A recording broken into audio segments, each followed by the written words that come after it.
ہماری مسجدوں کا اگر ہم محاسبہ کریں تو ہمیں جو ہے معلوم ہوگا کہ ہماری مسجدوں میں تو 1 اور 2% بھی نمازی نہیں ہے.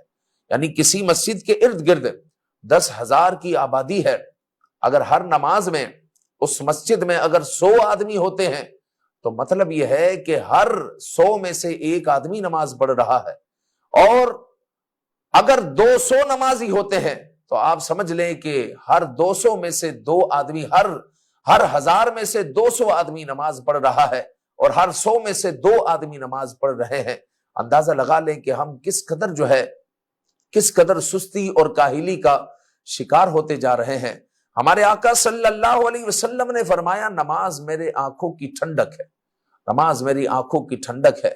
تو پیارے بھائیو، شب معراج النبی صلی اللہ علیہ وآلہ وسلم اللہ تعالیٰ نے اپنے محبوب صلی اللہ علیہ وسلم کو نماز کا تحفہ عطا فرمایا.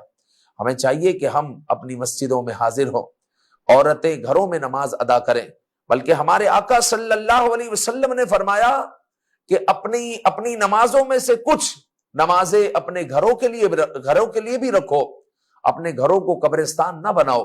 یعنی کچھ نمازیں، کچھ نوافل، وتر، کچھ سنتیں گھروں کے لیے رکھ لی اور گھر میں بھی نماز ادا کر لی. حضور نے فرمایا اپنے گھروں کو قبرستان نہ بناؤ، یعنی گھروں میں جو ہے نماز ادا کرو. جب نماز پڑھیں گے تو اس میں اللہ کی تکبیر بھی کہی جائے گی، اللہ کی ثنا بھی ہوگی، تلاوت قرآن بھی ہوگی، اور پھر اللہ کی تسبیح بھی ہوگی، اور پھر التحیات بھی ہوگی، اللہ تعالیٰ کی حمد و ثنا ہوگی، حضور پر درود ہوگا، اور پھر دعا بھی ہوگی. نماز کئی عبادتوں کا مجموعہ ہے، اور ہم جو ہے نمازوں سے آج دور ہے. اور حضور علیہ الصلوۃ والسلام کی آنکھوں کی یہ ٹھنڈک ہے.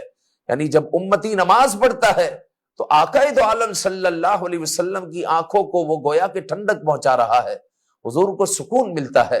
تو شب معراج النبی اللہ رب العزت نے اپنے محبوب کو 50 نمازوں کا تحفہ عطا کیا، اور 50 سے پھر وہ 5 نمازیں کر دی گئی، 5 نمازوں کا تحفہ عطا کیا گیا.